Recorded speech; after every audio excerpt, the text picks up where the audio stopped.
जो ये रबुपुरा में एक मौत हुई थी बुजुर्ग की, इसके लप्पू के घर में, उसके बाबा के मौत में इसने रंगीन कपड़े पहने, खूब नाची है, खूब जमकर नाची है, इसने इंटरव्यू दिए है, पूरी मीडिया में एक सेलिब्रिटी बनकर दिखाया है कि इसके घर में कोई मौत नहीं हुई है, ये एक तमाशा है। यहाँ पे पत्रकार आएंगे, इसका इंटरव्यू लेंगे। इसका भाई है ना जो देश में बैठा है, भारत का गद्दार, और किसी को क्या ही कहे, वो जब भी आता है खरीदी हुई मीडिया को लेकर, एक दो कैमरामैन और लड़कियां उसके साथ, और इस भगोड़ी का जो होता है मुंह का बोलना ढक्कन चालू हो जाता है।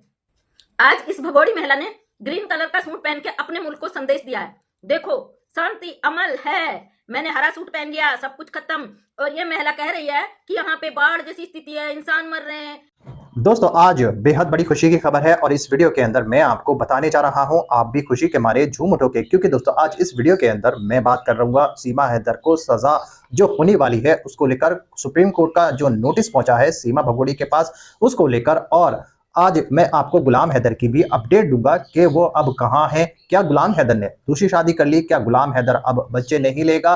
गुलाम हैदर क्या कर रहा है और वो YouTube चैनल पर लाइव या वीडियो क्यों अपलोड नहीं कर रहा? मेरे दोस्तों, जैसे कि आप सबको अच्छे से ये जानकारी होगी, ये सीमा भगोड़ी हमारे भारत के अंदर अभी तक ही है और इसको अभी तक कोई भी कार्रवाई नहीं हुई है। मोमिन सर और सुप्रीम कोर्ट के वकील इस सीमा हैदर को सजा दिलाने की पूरी तैयारी कर रहे हैं और हो सकता है बहुत जल्द इस सीमा भगोड़ी को सुप्रीम कोर्ट का नोटिस मिल जाए। मेरे दोस्तों, आपको बता दूं, गुलाम हैदर बहुत जल्द बहुत बड़ी खुशखबरी आप सबके लिए लेके आ रहा है और बहुत जल्द आपको वो खुशखबरी देगा जिसको सुनने के बाद आप भी खुशी के झूम उठोगे। क्योंकि दोस्तों गुलाम हैदर के हाथ बहुत बड़ी जीत लग चुकी है। हो सकता है गुलाम हैदर भारत आकर अपने बच्चे ले और गुलाम हैदर को उसको बच्चे मिलने में बहुत जल्द उसको बहुत बड़ी खुशखबरी मिलने वाली है। मेरे दोस्तों, अभी मैं आपको जो वीडियो दिखाने जा रहा हूं इस सीमा भगोड़ी का, वो जो आपने शुरू में देखा है, वो देखकर आपको बेहद खुशी होगी। मगर दोस्तों, ये वीडियो दिखाने से पहले मेरी आपसे गुजारिश है, आज का मेरा ये वीडियो पूरा एंड तक जरूर देखना, और अगर आप मेरे चैनल पर नहीं आए हो, चैनल को जरूर सब्सक्राइब करना, साथ में इस वीडियो को ज्यादा लोगों में शेयर जरूर करना। चलिए दोस्तों, पहले आप ये वीडियो देखिए, फिर आकर मैं आपसे बात करता हूँ।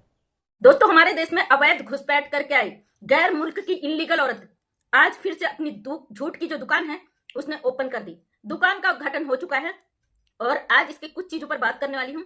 जो इसने ग्रीन कलर का सूट पहना है आज, उसका मतलब इसका जो मुल्क है जहां से भाग कर आई है, हमारे देश में अवैध तरीके से घुसकर छुपकर यहाँ पे सारी घटनाओं को अंजाम देने के जो तरीके अपना रही है। इस महिला ने आज जो ये रबुपुरा में एक मौत हुई थी बुजुर्ग की, इसके लप्पू के घर में, उसके बाबा के मौत में इसने रंगीन कपड़े पहने, खूब नाची है, खूब जमकर नाची है, इसने इंटरव्यू दिए है, पूरी मीडिया में एक सेलिब्रिटी बनकर दिखाया है कि इसके घर में कोई मौत नहीं हुई है, ये एक तमाशा है। यहाँ पे पत्रकार आएंगे, इसका इंटरव्यू लेंगे। इसका भाई है ना जो देश में बैठा है, भारत का गद्दार, और किसी को क्या ही कहे, वो जब भी आता है खरीदी हुई मीडिया को लेकर, एक दो कैमरामैन और लड़कियां उसके साथ, और इस भगोड़ी का जो होता है मुंह का बोलना ढक्कन चालू हो जाता है। आज इस भगोड़ी महिला ने ग्रीन कलर का सूट पहन के अपने मुल्क को संदेश दिया है, देखो शांति अमल है, मैंने हरा सूट पहन लिया, सब कुछ खत्म। और ये महिला कह रही है कि यहाँ पे बाढ़ जैसी स्थिति है, इंसान मर रहे हैं, जानवर मर रहे हैं। ये संदेश दे रहे हैं कि भाई यहाँ पे उत्पात मैं मचा चुकी हूँ, यहाँ पे मैंने शुरुआत कर दी है उत्पात मचाने की। और ये भगोड़ी झूठी मक्कार इतनी बेशरम है कि ये सफेद झूठ बोलती है, लोगों को आज कुछ झूठ बोलेगी कल दूसरा ही झूठ बोल देती। गुमराह करना इसके खून में शामिल है, लोगों को उल्लू बनाना, बेवकूफ बनाना इसकी हरकतों में शामिल है। लेकिन इसको लगता है कि भारत के जनता बेवकूफ है, उनको आसानी से बेवकूफ बनाया जा सकता है। पब्लिक तो एक सिपाही की तरह इसके पीछे लगी हुई है कि कब ये कौन सी गलती करती है, कब इसकी कौन सी स्थिति दिखती है, उस सबको पब्लिक यहाँ पे लाके रख देती। अब ये झूठी मक्कार देखो ना, कह रही है आज अपने ब्लॉग में कि 13वीं तक हमारे घर में कोई नया सामान नहीं आ सकता था, लप्पू ने कोई खाने पीने का सामान ऑर्डर नहीं किया क्योंकि बाबा की मौत हुई थी और उस वजह से घर में कोई भी चीज नहीं आया खाने पीने का। तो दोस्तों, ये मक्कारी झूठ की दुकान, और इस मक्कार का आपने ब्लॉग देखा होगा कि ये लप्पू सर मुड़वाया हुआ है, बाहर जा रहे हैं, होटल में जा रहे हैं, वहां पे पैक कर रहे हैं फास्ट फूड, तमाम पिज्जा बर्गर डोसा, और ये भगोड़ी गाड़ी में बैठकर उसको ठूस रही है। वही भगोड़ी जो आज झूठ बोल रही है कि भाई 13 दिन तक मेरे घर में कोई सामान नहीं आया, 13 दिन तक घर में तला भुना नहीं आता, तो बाहर भी नहीं खाया जाता और बाहर जाया भी नहीं जाता। जो लोग इसको सनातनी कहते, थू है तुम लोगों के मुंह पे कि ये औरत तुम्हारी धज्जियां उड़ाती है और तुम लोग इसका नंगा नाच देखकर वाहवाही करते हो। बड़े शर्म की बात है ना कि गैर मुल्क से एक औरत बेगैरत तरीके से कानून को चकमा देकर हमारे देश में आके बैठी और तुम लोग इसकी वाहवाही करती हो उसकी गंदी हरकतों पर। इस मक्कार औरत का झूठ देखिए ना। और आज लपुआ कह रहा है कि भाई मेरे यहाँ ना मैं ब्लॉगिंग नहीं कर रहा था इतने दिनों तक क्योंकि मेरे यहाँ बाबा का मौत हुआ था। अरे मक्कार, इस गद्दार के साथ रह के, इस झूठी महिला के साथ रह के, बेगैरत गैर मुल्क से आई जबरदस्ती देश में घुसाई हुई औरत को संगत में रहकर तू इतना मक्कार हो चुका है कि तू भूल गया तू तो भारत का ही है। तू भी ये भूल चुका है। लेकिन कोई बात नहीं बेटा, पहले पिछवाड़े तेरे ही लाल होंगे, क्योंकि इस मक्कार को यहाँ रखने का काम तूने ही किया है। तूने ही स्वीकार किया है कि पाकिस्तान से इस 4 बच्चों की मां को उठाकर तू ही लाया है, इसलिए सबसे बड़ा जिम्मेदार तू ही है और तुझे ही भुगतना है। और ये मक्कार कलुआ आज इतना झूठ बोल रहा है कि इतने दिनों तक हम कोई ब्लॉगिंग नहीं कर पाए थे, इसलिए बाबा की डेथ हो गई थी, आज हम ब्लॉग बना रहे प्रॉपर। अरे बेशरम, जिस दिन तेरे बाबा की मौत हुई ना, उस दिन भी तू लगातार ब्लॉग डाल रहा था। तेरे 20-25 जितने भी चैनल हैं, उन चैनलों में 2-2, 3-3 वीडियो इस निठल्ले की आ रही थी। ये इतना बेशरम इंसान है, इसने जो क्राइम किया वो तो किया ही, लेकिन अपनी गलती को इस भगोड़े की संगत में रहकर इस तरीके से साबित करना चाहता है कि भाई हमने तो कोई ब्लॉग बनाया ही नहीं। इस बेशरम इंसान को पता ही नहीं है 20-20, 25-25 जो ब्लॉग बना के ये मक्कार औरत बैठी है इसके साथ, ये औरत कितना झूठ परोसती है। इसके झूठ को साबित करने ये कलुआ यहाँ पे आ जाता है। कलुआ कहता है भाई हम इतने दिनों तक कोई ब्लॉग बना ही नहीं पाए। तो तेरे दादाजी डाल रहे थे उसमें ब्लॉग, या बाबा की आत्मा आ जा रही थी कि 20-25 चैनल पे बाबा की आत्मा ब्लॉग डाल के जा रही है और तुम्हें पता ही नहीं है। तुम गम में इतने डूबे हो बाबा के कि सर मुड़वा के होटलों में फास्ट फूड खाने जा रहे हो। तुम इतने टेंशन में, इतने सदमे में चले गए हो बाबा की मौत से कि अपने वो मुंह बोले भाई के यहाँ पे जाके नंगा नाच कर रहे हो।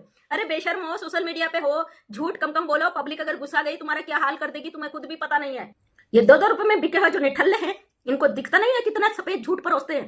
पब्लिक क्यों गुस्सा आती है, हमारी देश की बहनें क्यों करी आती हैं इनको, इनकी हरकतों से। ये जो हरकतें करते हैं ना, 2-3 दिन पहले पिज्जा बर्गर डोसा ठूस रहे थे बाजार जाके, आज भगोड़ी बोल रही है कि 13 दिन तक घर में कोई खाना नहीं आया, बाबा की कमी थी। अरे बेशरम औरत, झूठ कूट कूट के भरा है, तेरे रग रग में भरा है। और लपुआ और इन लोगों का अब सबका खाता खुल चुका है, क्योंकि गृह मंत्रालय ने आदेश दे दिए हैं कि घुसपैठियों के लिए क्या क्या नियम है वो सब आ चुके हैं। दोस्तों कल के वीडियो में वो सारी चीजें मैं आपको डाल चुकी हूं और आपने देख भी लिया होगा, क्योंकि घुसपैठियों को अब देश के कोने कोने से निकालकर फेंकने की प्रक्रिया चालू हो गई। इसलिए भगोड़ी अब तू रोज रोती हुई नजर आई। हालांकि तू दिखाएगी ब्लॉग में, तू बड़ी पावरफुल है, तेरा बड़ा सपोर्ट है, भारत में रुकने के लिए तुझे लोगों ने सपोर्ट किया है ना।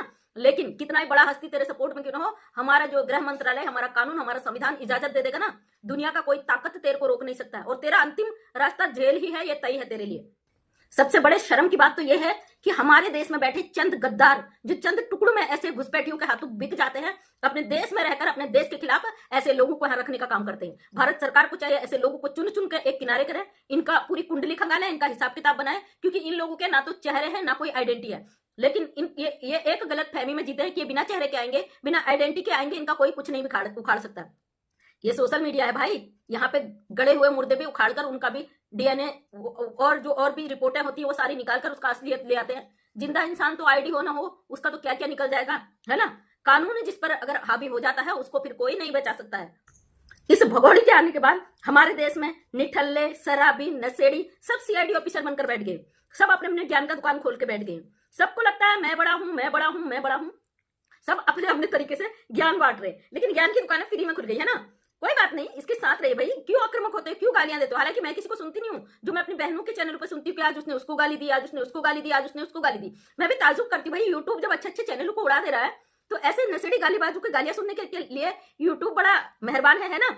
लेकिन कोई नहीं, 1 सितंबर से यूट्यूब की नई गाइडलाइन आई है, उसके आधार पर ऐसे गाली गलौज वाले चैनल खुद ही चले जाएंगे। केवल एक बार नहीं जाएंगे, हमेशा हमेशा के लिए चले जाएंगे। वो यूट्यूब पर कोई दूसरा चैनल नहीं बना पाएगा। जिसको गाइडलाइन आ जाएगी, उसका चैनल उड़ गया तो दोबारा वो यूट्यूब पर अपना चैनल नहीं चला सकता। ये बहुत अच्छी पॉलिसी है, मैं भी खुश हूँ इस पॉलिसी के हिसाब से। दोस्तों हम सामाजिक कार्य करते हैं, समाज के बीच में कार्य करते हैं। हमारा वीडियो बनाने का मकसद एक ही होता है कि लोगों को जागरूक कराया जाए, लोगों को एक नई चेतना दी जाए, लोग अपने सही और गलत के ज्ञान को पहचाने और अपने इर्द गिर्द रहने वालों को भी गलत करने से रोक सके।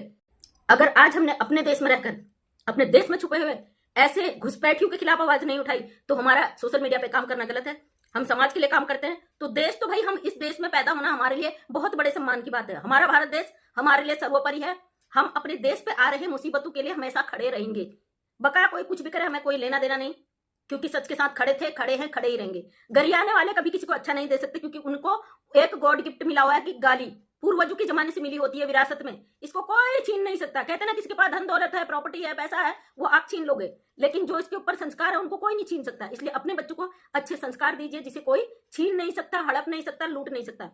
तो ये थी भगोड़ी की सच्चाई, लप्पू की सच्चाई, जो ये रोज नया फेक ड्रामा लेके आ जाती है। कनकली बच्ची को गोद में ले आती है, किसी की भारत की बेटी को, और इसको रोज सबूत देना पड़ता है, मेरी मीना, भारती मीना, मेरी बेटी। हमारे भी बच्चे, हमको रोज सोशल मीडिया पे चिल्लाना नहीं पड़ता, मेरा बच्चा, मेरा बच्चा, मेरा बच्चा। जब हमें डर होता है ना कि हम पकड़े जाएंगे, तो हम लोगों को जताना शुरू कर देते, भाई मैं चोर नहीं हूँ, चोर नहीं हूँ। तो ये हरकत है इस लप्पू के चोर परिवार ने, जो ये जो गैर मुल्क से आई महिला है, इसको घुसाया है इसके बदले में इन बेचारों को बहुत बड़ा इनाम मिलने वाला है। उसके लिए देखते रहिए आगे आगे क्या क्या होता है। देर जरूर लग रही है, हमें भी फिक्र थी, लेकिन हमें भरोसा भारत सरकार पर और अपने कानून पर, अपने संविधान पर और अपने गृह मंत्रालय पर। एक एक करके इनके पुर्जे खुलेंगे, एक एक करके इन पे शिकंजे कसेंगे। जितना इसने अपराध किया है उस एक दोस्तों देखा आपने ये वीडियो, मुझे पूरी उम्मीद है ये वीडियो देखकर आपको सब कुछ समझ में आ चुका होगा। दोस्तों आपकी क्या राय है इस वीडियो के बारे में मुझे कमेंट बॉक्स में कमेंट कर जरूर बताना। दोस्तों आज की वीडियो में बस इतना ही, मैं फिर मिलूंगा ऐसी ही दूसरी वीडियो के साथ। तब तक के लिए सलाम, नमस्ते, जय हिंद।